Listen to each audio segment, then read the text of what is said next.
자, 글을 쓰다 보면 글에는 구성이 있습니다. 서론이 있고요, 본론이 있고 결론이 있습니다. 서론에는 마음의 문을 여는 글을 쓰게 됩니다. 그래서 조금 더 쉬운 내용들, 관심을 가질 수 있는 내용을 시작으로 글을 서술을 합니다. 본론으로 넘어가면 본론에는 어떠한 논지를 가지고 세부적인 글쓰기를 합니다. 그래서 내가 하고 싶은 이야기, 그리고 글에서 밝히고 싶은 내용을 그 글에서 정리를 하게 됩니다. 결론에서는 본론에서 나왔던 내용들을 쭉 정리하면서 결론을 도출하게 됩니다. 서론, 본론, 결론, 이 글의 흐름을 잘 이해하고 글을 쓴다면 화려한 미사용어를 사용하지 않는다 할지라도 그 글은 읽기 쉬운 글이 되어집니다. 그래서 이처럼 글에는 흐름이 중요합니다. 아마 TV 드라마나 영화를 보시는 분들, 또 소설책을 읽는 분들이 계실지 모르겠습니다. 조금 구성은 다를지 모르겠지만 이러한 흐름이 존재하게 됩니다. 그런데 소설과 드라마의 구성을 보면 조금 안타까운 점이 하나가 있습니다. 그것은 무엇인가 하냐면 이 결론 지점, 이 마지막이 되어지는 부분, 끝이라고 되어지는 그 부분이 사실은 시작일 경우가 참 많이 있기 때문에 그렇습니다. 한번 예를 들어보도록 하겠습니다. 남녀가 사랑을 하는 한 드라마가 있다고 생각을 해보십시오. 두 남녀가 너무나도 서로 사랑을 했습니다. 그런데 위기가 찾아오시오. 부모님의 반대가 있기도 하고요, 또 경제적인 문제가 있기도 하고 생각지도 못한 일들이 벌어지기도 합니다. 그게 위기예요. 그런데 드라마 속에서 2편, 3편, 4편, 10편, 11편 쭉 전개가 되면서 그 위기를 잘 극복을 합니다. 그리고 마지막 회가 만약에 50분이라면 전개가 쭉 진행되다가 45분이 지나고 마지막 5분이 남았을 때 자막이 뜹니다. 3년 후. 그리고 나서 엔딩의 장면은 그 위기를 잘 극복하고 결혼하는 장면으로 드라마가 끝이 납니다. 그런 드라마가 있다고 생각을 해보십시오. 그런데 여기에 문제점이 하나가 있습니다.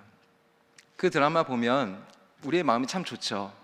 둘이 결국은 잘 됐구나. 내가 1편부터 16편까지 응원을 하면서 쭉 봤는데 정말 잘 됐다, 이런 마음이 들 겁니다.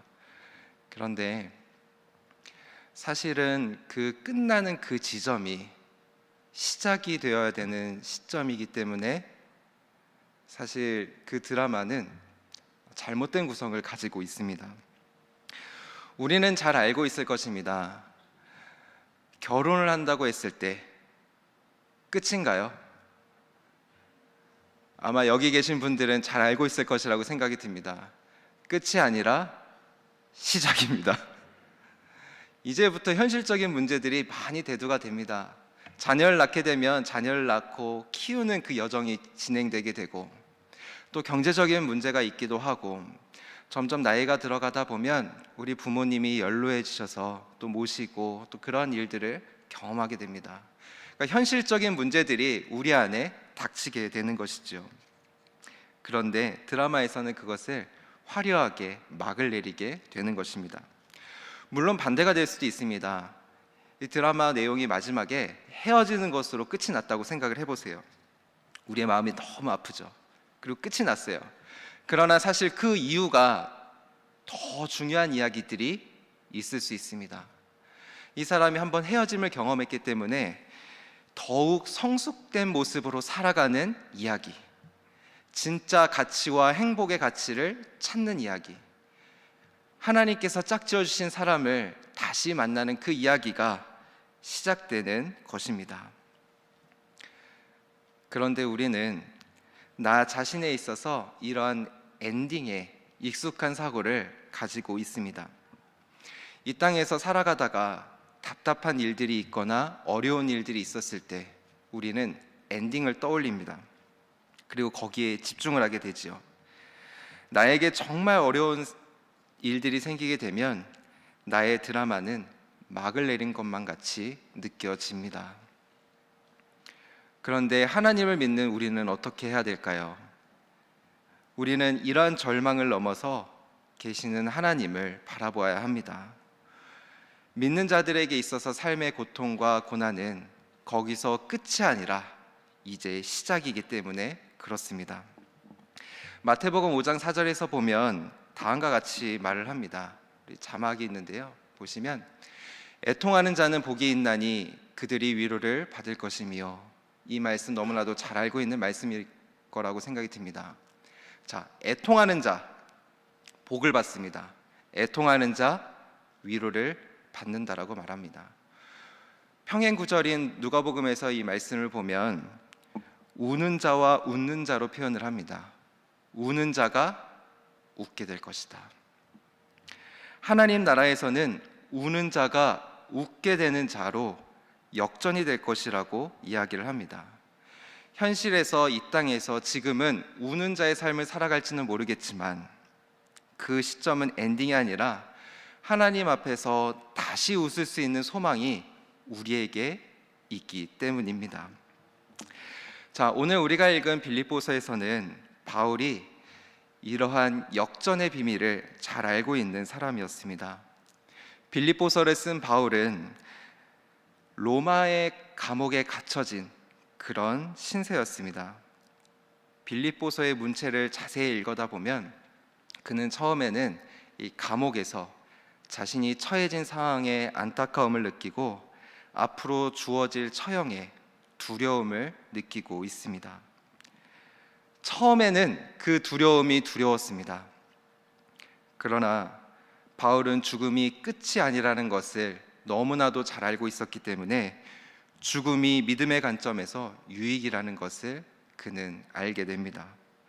오히려 그 죽음이 하나님의 영광이 될 수 있다라는 역전의 비밀을 알고 있기에 그는 고난 가운데 기뻐할 수 있었습니다. 바울은 더 나아가 삶과 죽음의 문제 가운데에서 이 땅의 삶에만 집착하며 살아가는 것이 아니라 천국 소망을, 하나님께서 우리에게 상급을 주실 것을 믿고 알고 있었습니다. 그는 자신이 죽는다 할지라도 하나님 나라에서는 이게 끝이 아니라 시작임을 알고 있었기 때문입니다. 이 땅에서는 고난이 많았지만 하나님께서는 우리의 눈물을 닦아주시며 영광스러운 상급을 주신다라는 것을 바울은 너무나도 잘 알고 있었기 때문입니다. 그래서 그는 죽음을 각오하는 결연한 태도를 보이면서 고난과 역경 속에서도 기쁨을 누릴 수 있었습니다. 사실 바울의 상황을 보면 억울한 면이 많이 있습니다. 그가 감옥에 간 것, 그가 어떤 죄나 잘못을 저질렀기 때문에 감옥에 간 것인가요? 그렇지가 않죠. 그럼에도 불구하고 그는 누구도 탓하지 않고 원망하지 않았습니다. 오히려 감옥 밖에 있는 빌립보 성도들에게 편지를 보내면서 함께 하나님께서 주시는 기쁨을 누리자고 권면을 하고 있는 것을 우리는 볼 수가 있습니다. 빌립보서에서 이 기쁨이라는 단어가 몇 번 나오는지 아시나요? 제가 세봤는데요, 무려 17번이나 반복돼서 나옵니다. 그래서 우리는 빌립보서를 기쁨의 서신이라고 부릅니다. 바울이 처한 상황, 그리고 이따가 말씀드리겠지만 빌립보가 처한 상황은 기뻐할 수 없는 상황임에도 불구하고 바울은 기뻐하기를 권면하고 있습니다. 오늘 우리가 읽었던 4장 4절의 말씀 우리가 함께 읽어보면 좋겠습니다. 함께 읽겠습니다. 주 안에서 항상 기뻐하라. 내가 다시 말하노니 기뻐하라. 아멘. 주 안에서 기뻐하라. 주 안에서라고 해당되는 헬라어는 엔퀴리어라는 단어입니다. 이 주 안에 있다, 이 단어는 소망을 담고 있는 단어입니다. 주 안에 거한다고 하는 것은 전적으로 하나님을 의지하는 것을 의미합니다. 찬송가 370장 제가 너무나도 좋아하는 찬송인데 아마 잘 아실 것이라는 생각이 듭니다. 주 안에 있는 나에게 딴 근심이 있으랴. 십자가 밑에 나아가 내 짐을 풀었네. 주님께 모든 것을 맡기기에 우리에게는 근심이 없고 주님께서 주시는 참된 기쁨을 누릴 수 있는 것입니다. 바울이 기쁘고 행복한 일들이 많이 있어서 이 기쁨을 노래하고 고백했던 것은 결코 아닙니다.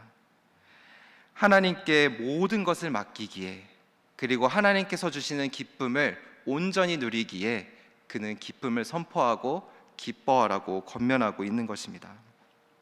답답한 일이 있다 할지라도 지금의 상황이 끝이 아니기에, 그리고 하나님께는 시작이기에 하나님의 때에 모든 것을 갚아주실 것을 믿기에 그는 항상 기뻐할 수 있었습니다.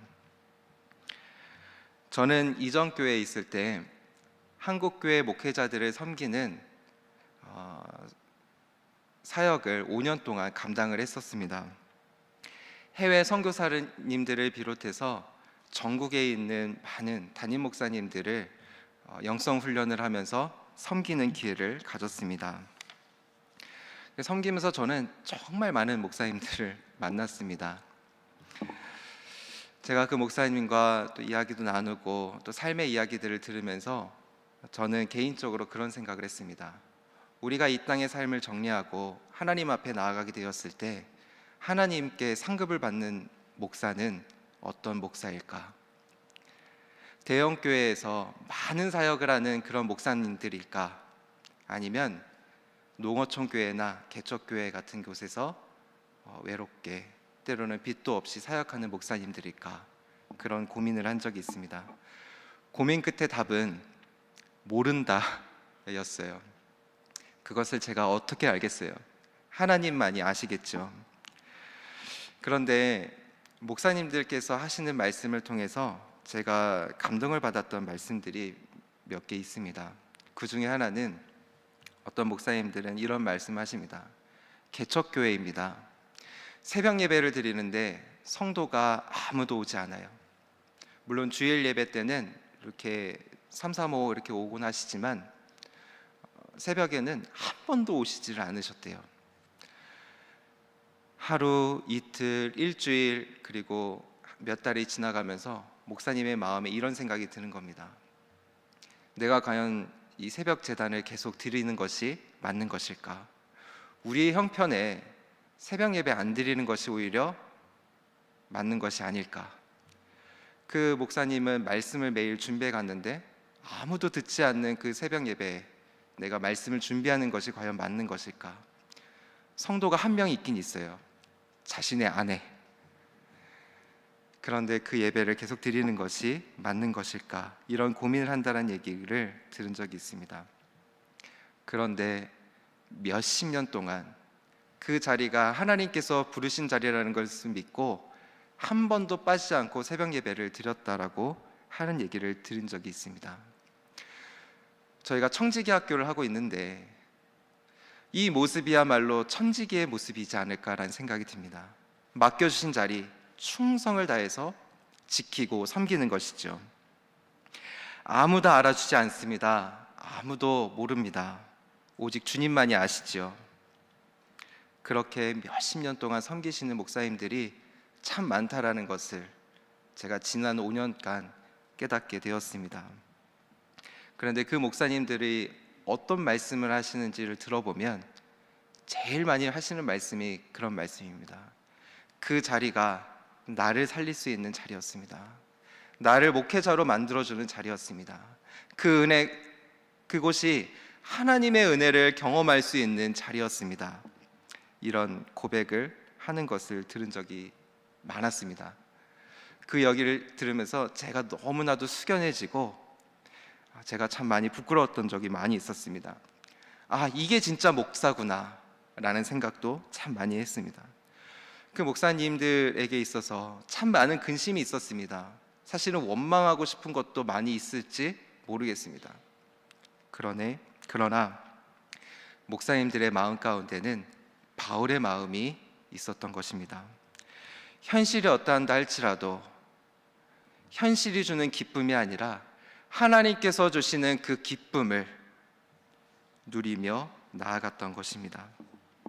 그리고 실제로 목사님께서 지키는 새벽 예배와 또 기도를 통해서 이 땅에 하나님 나라가 이루어질 것을 믿고 계속해서 섬기며 나아갔던 것입니다. 저는 이 목사님들에게 언젠간 주님 앞에 나아가게 되었을 때 하나님께서 잘했다, 충성된 종아 라고 칭찬을 하시지 않을까 생각을 하고 있습니다. 이 자리 가운데 나와 있는 여러분, 혹시 고난 가운데 또 역경 가운데 답답한 가운데 호소하고 계시는 분이 계시진 않으십니까? 무거운 짐을 지고 계시고 있는 분이 계시지는 않으십니까? 빌립보서에서 바울은 우리에게 이렇게 권면합니다. 괜찮습니다. 포기하지 마십시오. 오히려 기뻐하십시오. 하나님이 계십니다. 끝이라고 시작했을 때가 이제 시작입니다. 우리를 부르신 부르심의 상을 쫓아서 표대를 향하여 힘있게 달려가십시오. 이것이 빌립보서를 통해서 우리에게 주시는 권면이라고 믿습니다. 그렇게 나아가는 여러분들이 되시기를 주님의 이름으로 축원합니다. 그리고 오늘 설교 제목인 역전의 비밀이 빌립보서의 편지 안에서도 드러납니다. 이 빌립보서 3장 18절과 19절도 우리가 함께 읽어보면 좋겠습니다. 함께 읽겠습니다.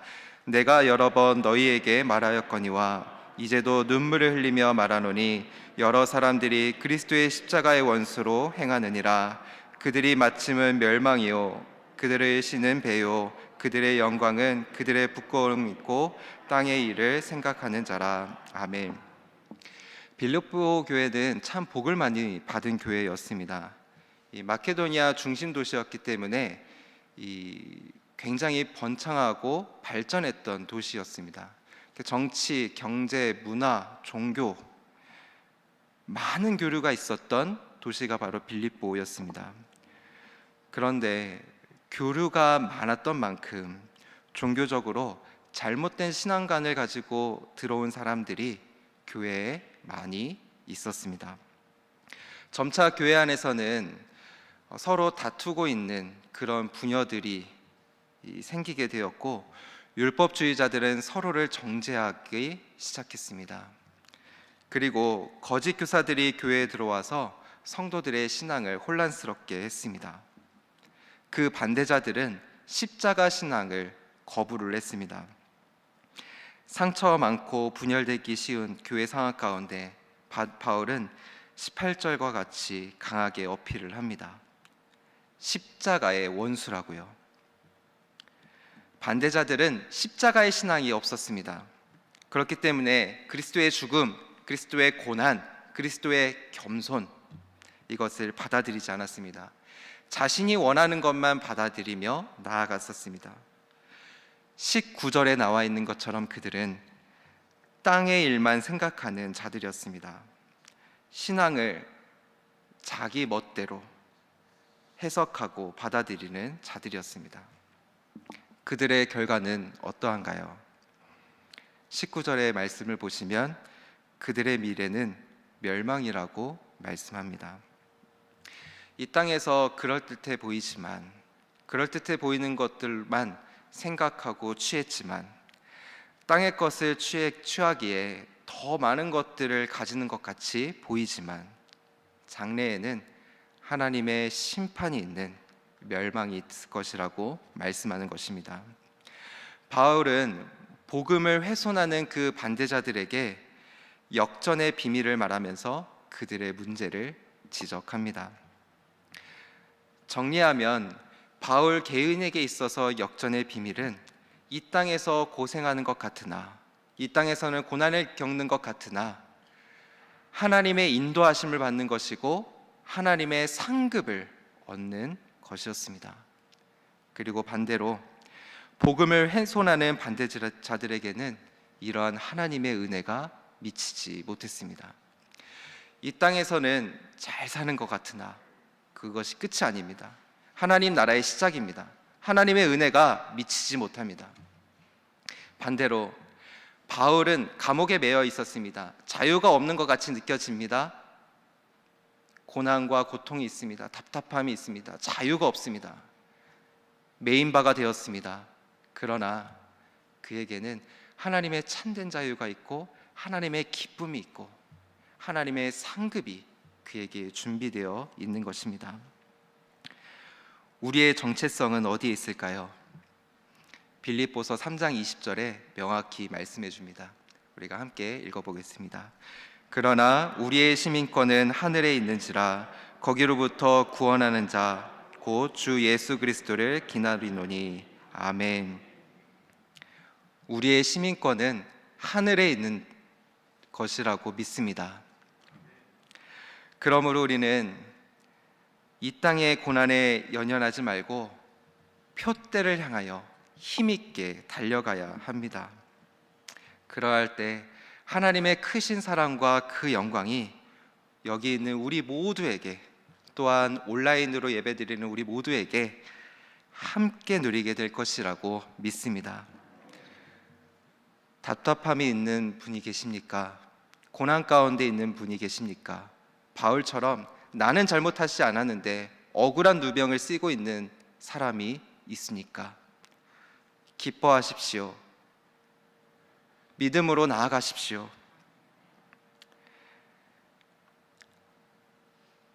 우리의 삶은 여기가 끝이 아니라 하나님 나라에서 이제 시작임을 기억하며 나아갈 수 있는 저와 여러분들이 될 수 있기를 주님의 이름으로 축원합니다. 함께 기도하겠습니다. 사랑의 하나님, 우리는 이 땅에 살면서 무엇을 먹을까, 무엇을 마실까, 무엇을 입을까 연연하며 살아갑니다. 이 땅의 것에 매이지 않게 하여 주시고 우리의 시민권이 하늘에 있음을 믿음으로 고백하며 영적인 초연함을 가지고 살아가게 하소서. 우리의 상황이 어떠하든지 하나님으로 말미암아 함께 기뻐할 수 있는 믿음을 허락하여 주옵소서. 모든 것을 하나님께 맡겨드리며 나아갈 수 있는 우리 모두가 될 수 있도록 도와주시옵소서. 감사드리며 예수 그리스도의 이름으로 기도드립니다. 아멘.